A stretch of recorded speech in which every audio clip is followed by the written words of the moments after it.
여러분 안녕하십니까? 광주 MBC 뉴스투데이 시작합니다. 먼저 오늘의 주요 뉴스입니다.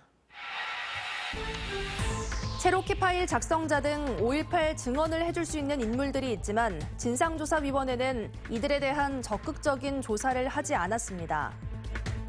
광주시가 경제자유구역의 한평과 장성 일부 지역을 편입하려다 전라남도의 반발로 계획을 철회했습니다. 대표적인 의료 취약지인 전남에서는 특히 심야나 주말에 문을 여는 약국이 적어 약사들이 과로를 호소하고 있습니다. 지난 2월 호우로 발생한 전남 지역 농작물 피해에 대해 복구비 20억 원이 지원됩니다. 5.18 판도라의 상자로 여겨지는 미국 국무부의 비밀 전문 체로키 파일의 실제 작성자를 찾아내 그의 증언을 보도해드리고 있는데요. 그렇다면 이런 인물들을 만나 조사하는 일을 5.18 진상조사위원회는 할 수 없었던 것인지 묻지 않을 수 없습니다. 아직 해야 할 일들이 많은데 5.18 조사위는 4년간의 활동을 마무리하려 하고 있습니다. 미국 현지에서 임지은 기자가 보도합니다. 1980년 5월 체로키 파일의 실제 작성자인 미국 국무부 동아시아 태평양국의 한국 담당인 로버트 리치 씨의 나이는 올해 93살입니다. 한국에서 보고되는 광주의 상황을 누구보다 정확하게 실시간으로 파악하고 있었던 미국 정부의 핵심 관료였습니다. 전남 도청 앞 집단 발포가 있은 지 이틀 만에 미 백악관에서 열린 정책회의에 참석했던 것도 이런 이유 때문이었습니다. 그는 44년 전 미국에 있었지만 아직까지 규명하지 못하고 있는 광주 학살의 최대 난제가 무엇인지를 정확하게 기억하고 있습니다. 취재진이 발포 명령자가 누구인지를 묻자 전남 도청 앞 집단 발포가 있었던 5월 21일인지 항쟁 마지막 날 집단 발포가 있었던 5월 27일을 말하는지를 되물었습니다. Do you have any information regarding who gave the shoot to kill order in Korea? You mean earlier or later? 5.18의 비밀을 품고 있는 인물이지만 리치 씨는 지금껏 한국의 어느 누구도 5.18과 관련해 자신을 찾아온 적이 없다고 말했습니다. 광주의 진실을 풀 수 있는 중요한 인물이지만 5.18 조사위는 이 인물이 살아있다는 사실을 인지하고 있으면서도 딱히 얻을 정보가 없을 것 같다고 단정지으며 접촉 시도조차 하지 않았습니다. 그러면서 굳이 별도의 조사 없이도 문서를 통해 추가 정보를 모두 확인할 수 있을 거라고 판단했다고 덧붙였습니다. 이미 이제 그 사람들을 통해서 이렇게 얻을 수 있는 추가 정보가 저희들 크게 많지 않다고 그렇게 판단했어요. 별도로 조사를 하지는 않았습니다. 광주 MBC가 지난 2017년 다큐멘터리 그의 이름은을 통해 첫 번째 정책회의의 존재와 당시 회의 내용을 알렸지만 5.18 조사위 차원의 추가 조사와 자료 확보 활동은 이뤄지지 않았습니다. 이뿐만이 아닙니다. 5.18 당시 미국 국방정보국 소속으로 한국군과 북한군의 동향 정보를 수집하던 제임스 영 씨도 광주로서는 중요한 인물입니다. I had a friend from Gwangju, and he had been in contact with his family in Gwangju. He gave me some more information, so I went back to the embassy and reported that immediately, that this is really out of hand. 그만큼 핵심 인물이지만 5.18 진상규명조사위원회는 여태 한 번도 이 인물을 접촉하려는 시도조차 하지 않았습니다. 상황이 이런데도 4년간의 활동을 마친 5.18 조사위는 조사를 충분히 한 결과 발포 명령과 관련해 진상불능이라며 종합보고서를 발간할 준비를 하고 있습니다. 그럼 우리 이제 미국 개입 여부는 모르는 거야? 영영 이제 미제로 남는 거야? 이런 생각을 했었어요. 아예 직공조사 과제 목록에도 오르지 못한 과제에 대해서는 우리가 어떻게 해야 될 건가 고민을 해야 하는 시점이 이미 지났죠.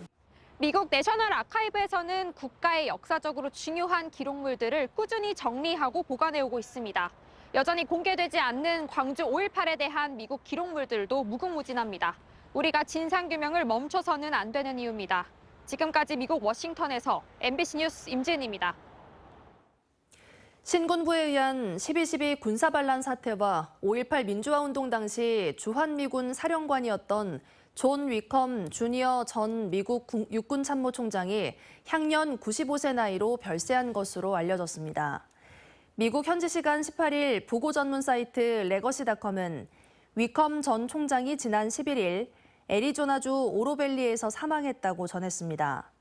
위컴 전 총장은 지난 1979년부터 1983년까지 주한미군 사령관으로 재임하며 11.6과 12.12 사태, 5.18 광주 민주화운동, 신군부의 집권 등 한국 현대사의 격동기를 겪은 인물입니다. 절기 소만인 오늘 맑은 날씨가 이어지겠습니다. 낮 기온이 높게 오르면서 일교차는 크게 벌어지겠습니다. 하늘 모습 먼저 보시면 어제만큼이나 깨끗한 하늘 드러나 있습니다. 현재 구름이 조금 지나고 있는 모습 확인할 수 있고요. 미세먼지 농도는 좋음 수준으로 대기질도 아주 양호해서 바깥 활동하기 정말 좋겠습니다. 오늘 광주의 한낮 기온 28도로 어제만큼이나 높게 오르겠습니다. 낮과 밤의 기온차는 14도가량으로 매우 크게 벌어지겠습니다. 옷차림에 유의하셔야겠습니다. 날씨 정보였습니다. 광주시가 전남 한평과 장성군 일부 지역을 편입하는 경제자유구역 확대 추진에 나섰지만 전라남도의 반발로 편입 계획을 철회하기로 했습니다. 광주시가 전라남도와 상의 없이 일방적으로 추진해 빚어진 일인데 갈등만 키운 꼴이 됐습니다. 보도에 김영찬 기자입니다. 광주시가 한평과 장성 일부 지역이 포함된 경제자유구역 확대를 추진한 것은 22대 총선을 앞두고였습니다. 빅그린 국가산업단지와 광주연구개발특구 첨단산지구에 포함된 전남 한평과 장성군 일부 지역을 경제자유구역으로 확대시킨다는 구상이었습니다. 하지만 결론부터 말하면 이러한 구상은 없던 일이 됐습니다. 광주 경제자유구역의 장성 한평 편입은 사실상 무산됐는데 광주시가 전남도를 설득하지 못한 것이 가장 컸습니다. 한평과 장성군이 편입에 찬성할지라도 전라남도의 동의 없이는 경제자유구역 지정 신청이 불가능한데 전라남도가 반대하고 나선 겁니다. 인력과 재정적 부담이 가중되는 일인데도 광주시가 자신들과 공감 없이 일방적으로 추진했다는 것이 가장 컸습니다. 지난 2020년도에 광주 경제구역 지정 당시에도 저희가 부동의 의견을 표명을 했었고 이번에 22대 총선 과제에 포함했을 때는 저희와 협의 없이 일방적으로 총선 과제에 포함을 시켰었습니다. 이에 대해 광주시는 22대 총선 공약에 급하게 반영하느라 그랬다는 답변을 내놓았습니다. 전남도하고 뭐 사전에 이렇게 합의해갖고 이제 넣은 것은 아니고 일단 이제 공약 과제를 넣으면서 그래서 이제 그 총선 공약 과제로 올려놓고 전남도하고 이제 그 협의를 진행을 한 거였죠. 광주시의 섣부른 행정이 전남도와의 관계를 악화시키고 있다는 지적도 나옵니다.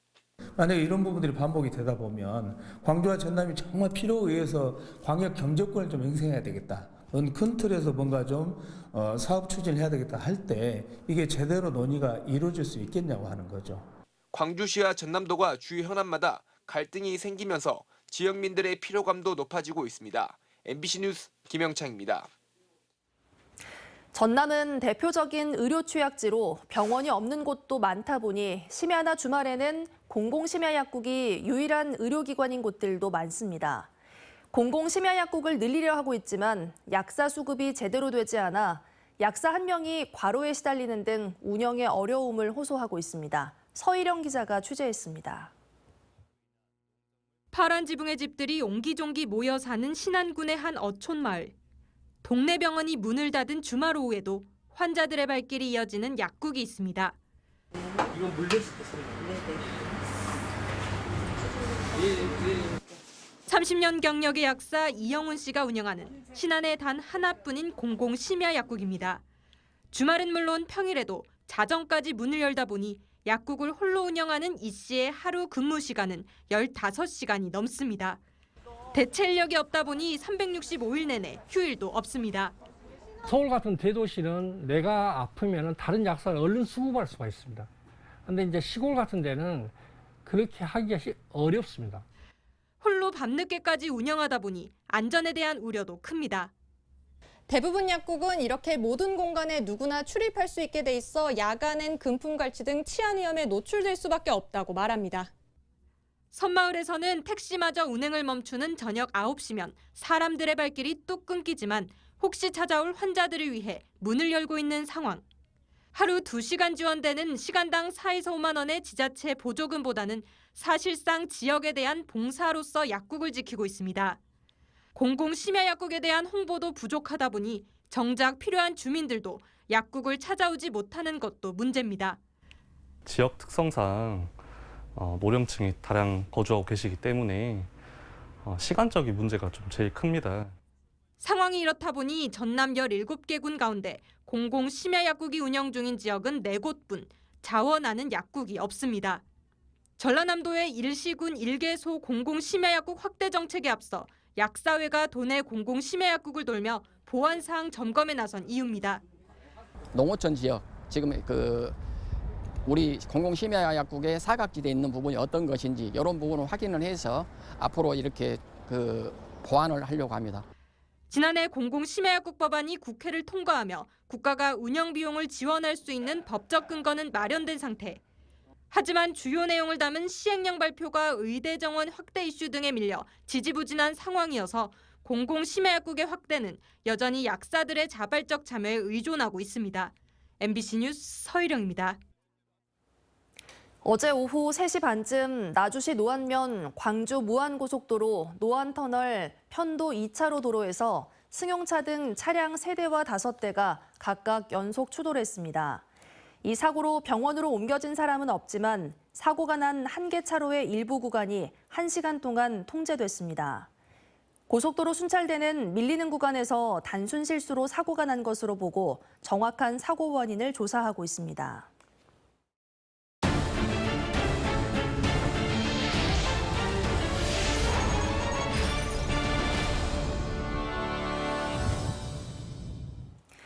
K수산업의 미래는 양식산업이 주도할 것으로 전망되지만 국내 기자재 산업의 기반은 취약한 게 현실인데요.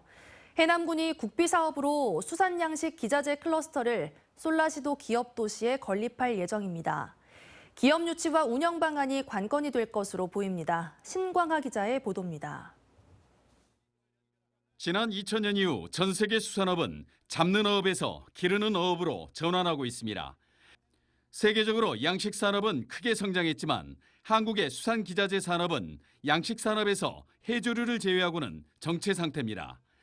수산 기자재 산업을 육성하기 위해 해양수산부가 부산과 해남을 클러스터 대상지로 선정하고 육성법 제정을 추진하고 있습니다. 1년여의 준비 끝에 해남 수산 양식 기자재 클러스터의 청사진이 될 최종 용역 결과가 나왔습니다. 클러스터는 오는 2027년까지 솔라시도 기업도시에 480억 원을 투입해 연구지원센터와 기업지원동, 홍보물류센터가 갖춰질 예정입니다. 비용 대비 편익은 1.0으로 사업성이 있고 30년간 운영하면 1,344억 원의 생산 유발 효과와 1,650명의 고용 효과가 있을 것으로 전망됐습니다. 고부가치 되는 그 인력들하고 협력해서 충분히 추진하면 큰 시너지 효과가 있을 것으로 기대되고 있습니다. 클러스터 운영은 비영리 재단법인 형태로 해남군이 직영하는 방안이 1순위로 추천됐습니다. 수산 기자재 산업의 성장기에 공공성을 갖춰 성공 가능성을 높여야 하기 때문입니다. 해남군에서 직접 운영하는 것은 공익적인 부분을 크게 고려를 할 수 있고 또 이제 더불어서 지역 경제의 보편적인 그 이익을 이렇게 주도할 수 있습니다. K수산업의 미래를 담보할 기자재 클러스터는 그러나 핵심이 될 기업 유치가 관건입니다. 핵심 기반인 인증센터가 부산으로 결정된 만큼 해남 클러스터의 성장을 위해서는 수산양식 기자재 산업 생태계를 이끌 선도기업 유치가 시급해졌습니다. MBC 뉴스 신광하입니다. 5.18 진상규명조사위원회가 부실조사 논란을 불러온 보고서 내용을 수정 보완해 초안 작성을 마친 것으로 전해졌습니다. 수정 보완된 부분은 무기고 피습 시간과 계엄군 장갑차 사망 사건 등 사실 왜곡과 부실조사 논란이 일었던 일부 내용과 표현 등입니다. 진상규명조사위는 오늘 전원위원회를 열어 이를 심의할 예정입니다.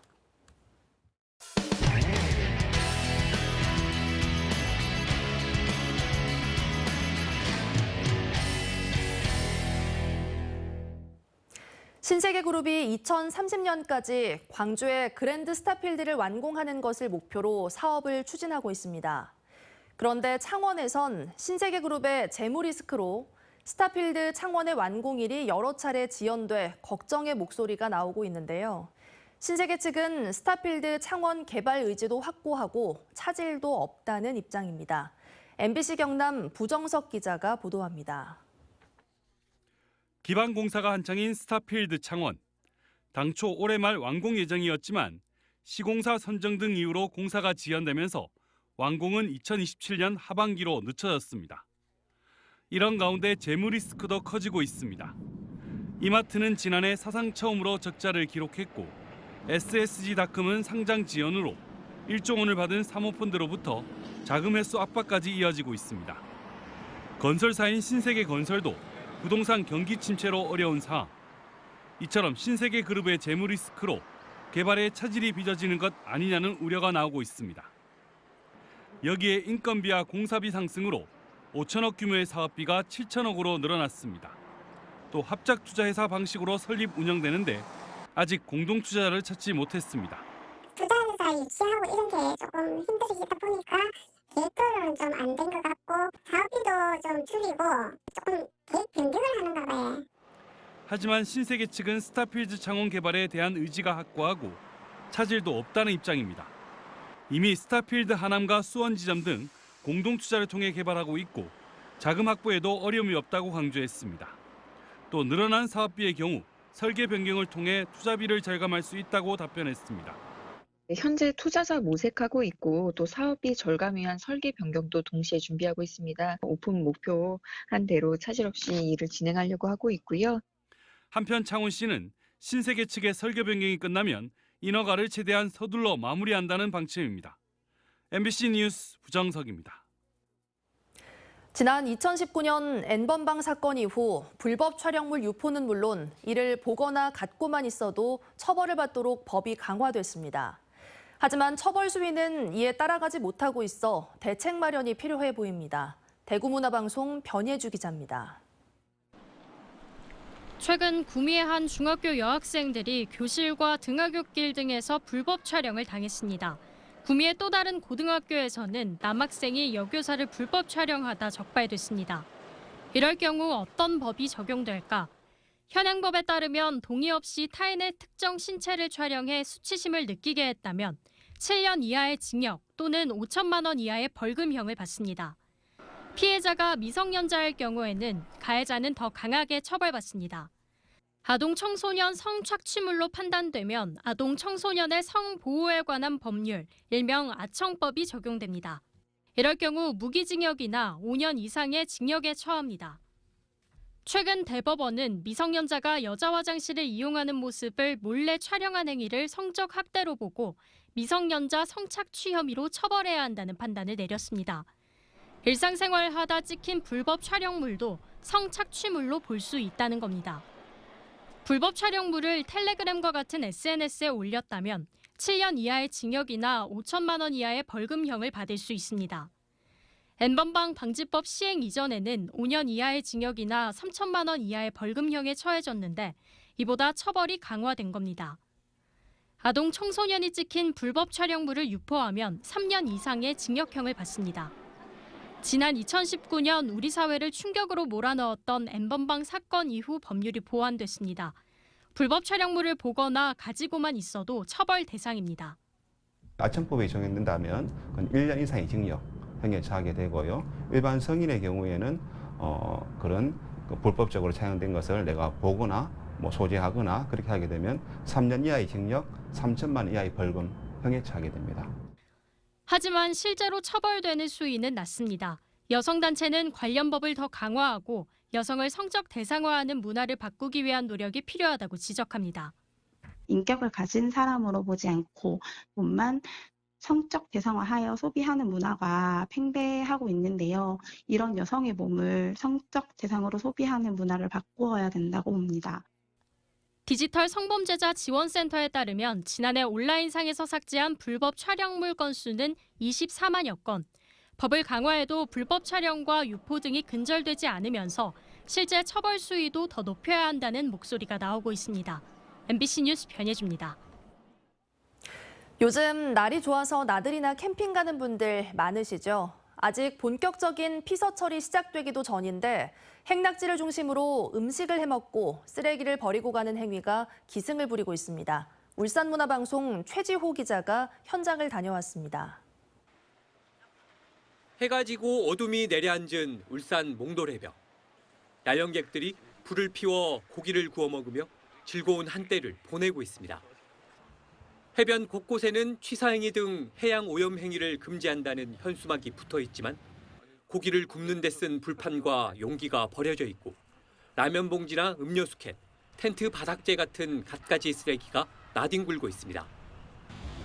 재밌게 노는 건 좋은데 좀 이렇게 같은 캠핑하는 사람으로서 좀 마음이 좀 안 좋습니다. 좀 뒷정리도 좀 깔끔히 했으면 좋겠습니다. 해안가 도로변은 문제가 더 심각합니다. 청소 차량이 운반할 수 있도록 쓰레기가 한 곳에 쌓여 있긴 하지만 규격 봉투가 아닌 비닐이 수두룩하고 크고 작은 생활 폐기물도 방치돼 있습니다.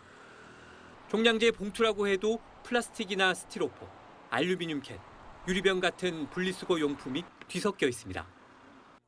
걔들 검은 봉다리에 많이 나왔습니다. 기계 봉투한데 캔하고 뭐 저거 먹고 그대로 다 잡아여니까 우리가 분리를 할 수가 없어요. 여기서는. 해안도로를 따라 동구에서 북구로 이동하며 야영객들이 자주 찾는 해변을 살펴보면 어김없이 이 같은 무질서는 되풀이되고 있습니다. 좀 의식은 좀 바꿔줬으면 좋겠습니다. 그래야 서로가 또 쓰는 장소는 깨끗하게 쓰고 가야 또 남이 쓰고 좀 깨끗하게 썼으면 좋겠습니다. 피서철을 앞두고 지자체들이 무단투기 집중 단속 계획을 세우고 있지만 처벌보다는 계도나 예방 활동에 중점을 두고 있는 상황. 누군가 무심코 버린 양심 때문에 바닷가는 해마다 몸살을 앓고 있습니다. MBC 뉴스 최지호입니다. 지난 2월 호우로 발생한 전남 지역 농작물 피해와 관련해 복구비 20억 원이 확정됐습니다. 지원 대상은 13개 시군 1000개 농가로 피해 면적은 영광 300여 헥타르 등입니다. 해당 농가는 피해 규모 등에 따라 농약대 등을 지원받게 되며 보험 가입 농가는 이와 별도로 현장 조사 등을 거쳐 보험금을 지급받을 수 있습니다. 전남 버스터미널의 절반가량이 지어진 지 40년 이상 된 것으로 조사됐습니다. 전남 지역에서 운영 중인 버스터미널은 모두 41곳으로 이 가운데 40년 이상 된 곳은 19곳입니다. 전남도의회는 버스터미널 노후화가 심각하다며 다수의 대중이 이용하는 시설인 만큼 관련 예산을 확보해야 한다고 밝혔습니다. 광주시가 3대 안전 취약 분야의 사고 예방을 위한 시민실천단을 내일부터 다음 달 14일까지 모집합니다. 분야별 모집 인원은 교통 35명, 자살 예방 70명, 산업재해 87명 등 모두 192명입니다. 시민실천단은 인식 개선 활동과 자살 유발 정보 감시, 사업장 산재 예방 활동 등에 참여하게 됩니다. 절기 소만인 오늘 맑은 날씨가 이어지겠습니다. 낮 동안 봄철에 기온이 높게 오르면서 오늘 일교차는 크게 벌어지겠습니다. 하늘 모습 먼저 보시면 구름 조금 지나고 있는 모습 확인할 수 있습니다. 종일 고기압의 영향권에 들면서 쾌청한 날씨가 예상되고요. 미세먼지 농도도 좋음 수준 보이고 있습니다. 대기질도 매우 양호한 상태입니다. 기온은 어제와 비슷하겠습니다. 아침 기온 14도 안팎에서 시작하고 있고요. 한낮 기온 무려 28도까지 오르면서 기온차는 14도가량으로 매우 크게 벌어지겠습니다. 전남 내륙을 중심으로 일교차는 더 크게 나겠습니다. 영광 12도로 출발해 한낮 기온 26도까지 오르겠고요. 목포의 낮 기온 25도, 강진의 낮 기온은 무려 29도까지 치솟겠습니다. 순천의 낮 기온도 29도 안팎으로 낮 동안 더위가 이어지겠습니다.